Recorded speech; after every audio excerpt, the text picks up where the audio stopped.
Anda tak perlu nak tukarkan ke semua wang simpanan ke dalam bentuk emas. Jadi berapa duit yang perlu simpan dan berapa juga banyak emas yang boleh anda simpan.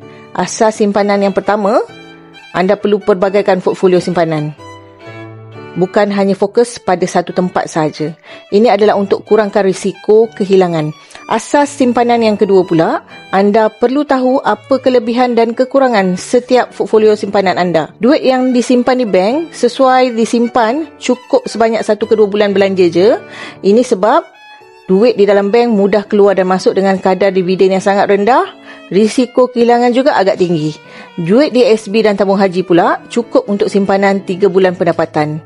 Duit belanja hangus dan duit yang anda tahu akan digunakan dalam masa 2 tahun.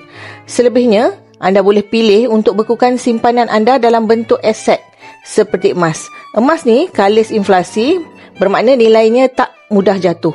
Berbeza dengan wang fiat, semakin lama anda simpan, semakin banyak dia kehilangan kuasa beli.